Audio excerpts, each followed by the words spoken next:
Depuis que j'ai découvert le film The Lighthouse de Robert Eggers, j'ai immédiatement accroché à son univers, et j'ai aussitôt enchaîné avec son premier The Witch. C'est pourquoi quand en 2022 est sorti son troisième long métrage, appelé encore une fois sobrement The Northman, j'étais très hypé et j'étais très content à l'idée de voir un nouveau film de ce réalisateur. Sachant qu'en plus, le film allait tourner autour de la mythologie viking, un univers que j'affectionne tout particulièrement depuis mon visionnage de la série éponyme. Cependant, quelle ne fut pas ma stupeur quant à la sortie du film, moult mauvaises notes entre guillemets ont plu sur ce dernier. Très sceptique concernant toutes ces mauvaises choses que je voyais tourner autour, j'ai fini par le voir, et une fois l'avoir vu, tout s'est très simplement expliqué.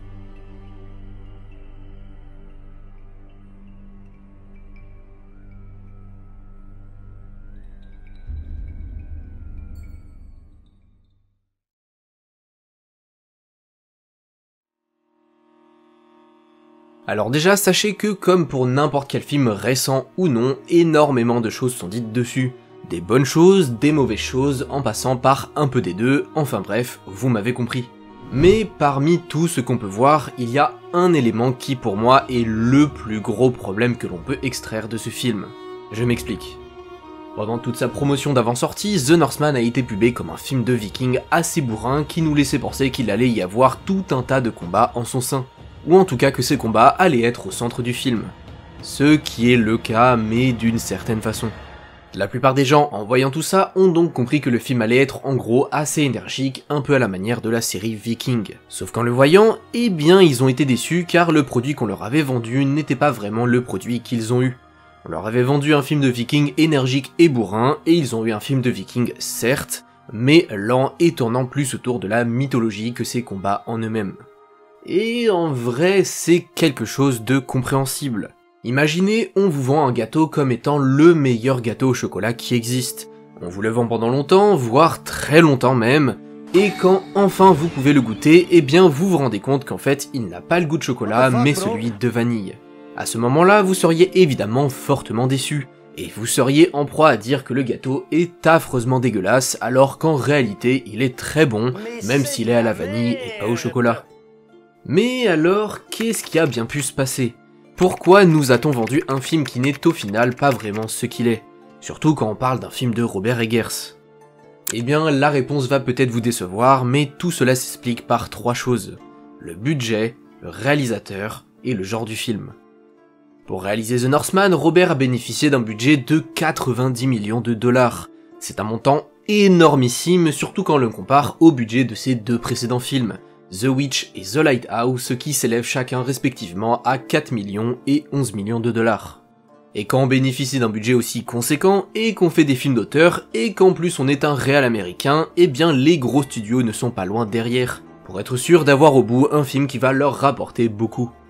Car il faut se dire que pour ces studios, quand ils donnent une somme aussi conséquente à un réal pour qu'il fasse son film, c'est un investissement qu'ils font. Ils décident consciemment d'investir dans quelque chose qui peut leur rapporter davantage que leur investissement.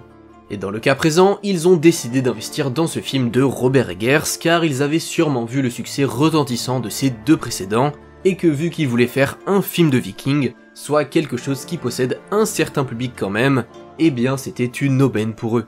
Et même si on théorise que Eggers n'a fait aucune concession sur ce film, ce qui n'est pas le cas, je vous rassure, et que du coup le film qu'il voulait faire est le même que celui que le spectateur a vu, et bien pour vendre ce film, il faut donner envie au spectateur de le voir.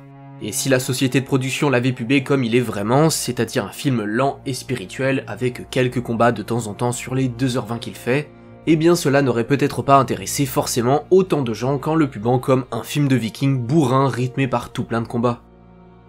Personnellement, pour la plupart des films que j'attends, j'essaye de regarder le moins possible tout ce qui est bande-annonce, teaser, etc., etc., servant à promouvoir le film et donner envie aux spectateurs d'aller le voir à sa sortie.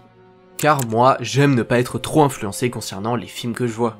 J'aime me faire de A à Z mon propre avis sur un film et ne pas commencer mon visionnage en ayant en tête tout plein d'attentes particulières à propos du film, car j'ai regardé la bande-annonce et que dedans on comprenait telle ou telle chose.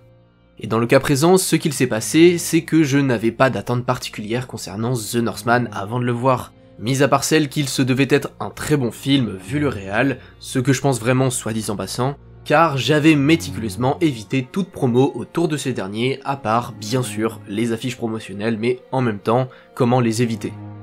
Sauf que, qu'on ait vu les bandes annonces du film qui le pubait comme un gros film de viking avec plein de combats, ou qu'on ait évité tout ça pour ne pas se faire influencer, cela n'enlève rien au fait qu'en fait, si on connaît un minimum le cinéma et la vibe qu'aime instaurer Robert Eggers dans ses films, on ne pouvait pas s'attendre à un film de bourrin même si on nous le vendait comme ça.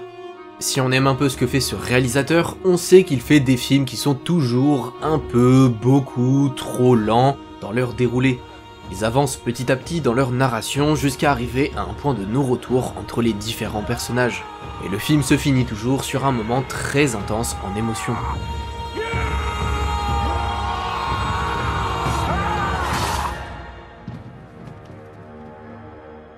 C'est en tout cas comme cela que se déroulent ces deux premiers films, et même si pour The Northman la narration est un peu différente du fait qu'il se veut être une sorte de blockbuster d'auteur, elle se rapproche quand même grandement de ses deux prédécesseurs.